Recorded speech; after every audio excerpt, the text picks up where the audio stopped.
Hi, welcome to my channel. In this tutorial, I am going to show you my program on how to mass produce barcodes. I have three controls which are named to txt lrn.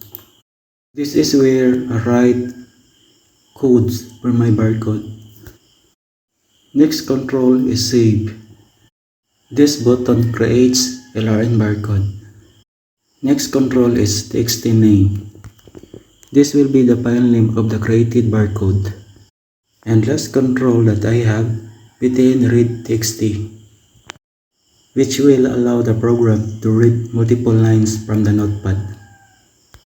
Now I will run the program and I will make at least one barcode.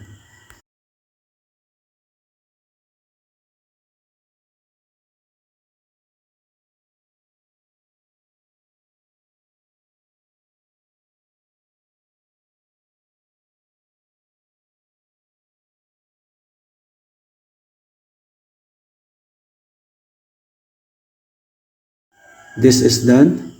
I have code 3122233444432. I will now locate the file to drive D, which file name is Russell lrncode.bmp, and I'm gonna open it.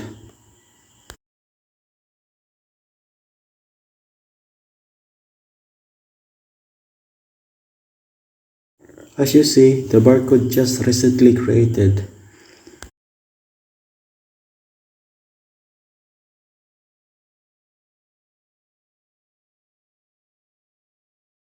Now what I want is to automatically create text on my LRN text box and to my ID name text box.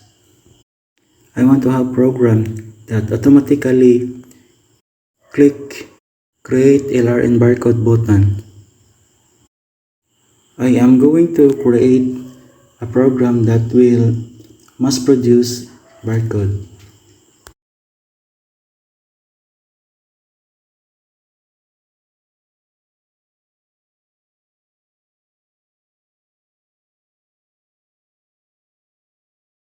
I already named this one btn read txt.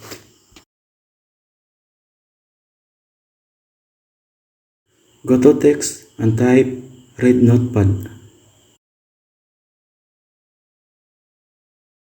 Double click.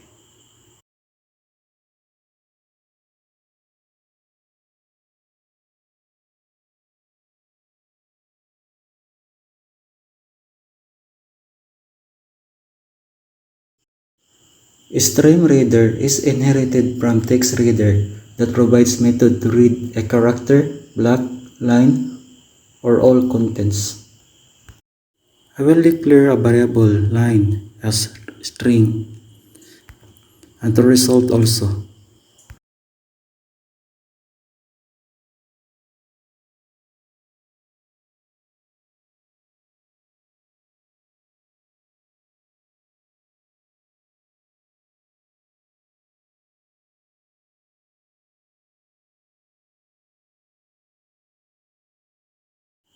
This line continue reads if the value is not null and stop to the current line if null value is present.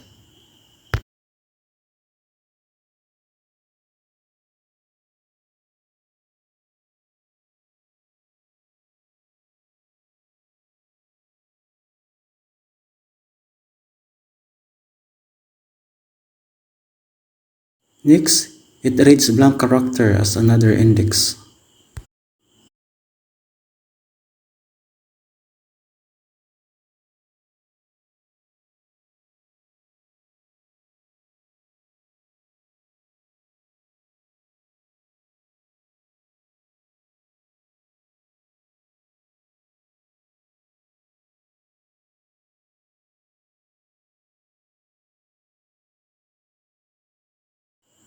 The substring method is used to grab characters starts from zero base index. Line that index of, comma, grabs number of characters starting from zero base index of the first occurrence of comma.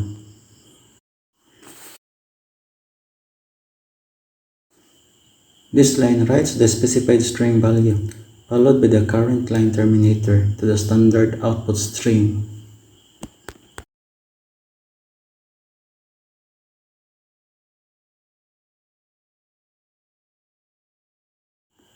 This line locates the array at 0 index of my strings.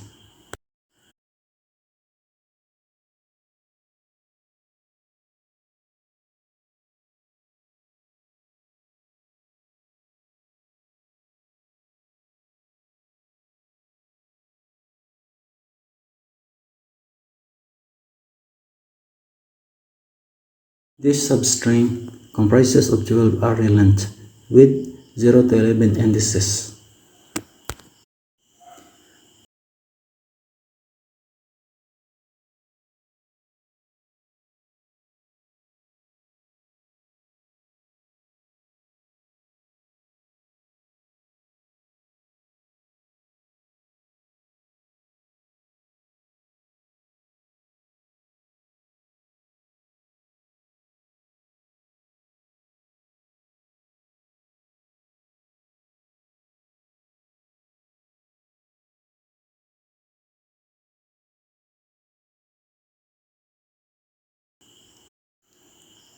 We need to arrange our strings. As example, from demo notepad 119973120275 Aaron James Lagaras. With 0 index 119973120275, first index Aaron, second index Aaron, third index James, fourth index Lagaras, or else is r that red line returns null.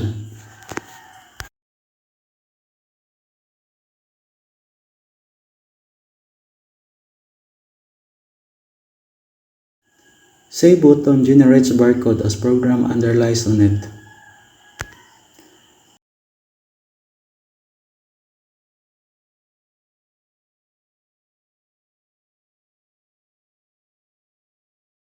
The catch keyword indicates the catching of an exception.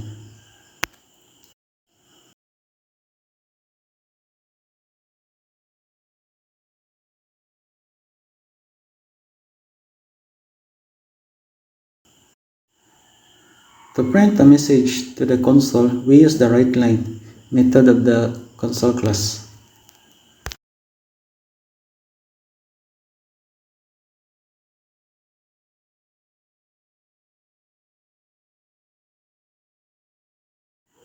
Console.read method is used to read the next character from the standard input string. Now I'm gonna fix my code.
WriteLine requires capital L.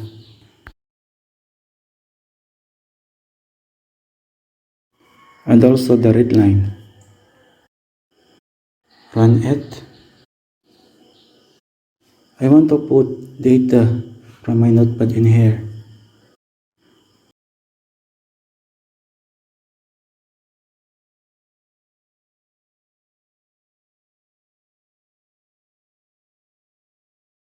So these are the data from demo.txt from notepad, which I need to manipulate later on.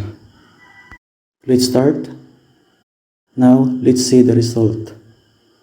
As you see, I was able to mass produce barcodes, prorating multiple lines from Notepad.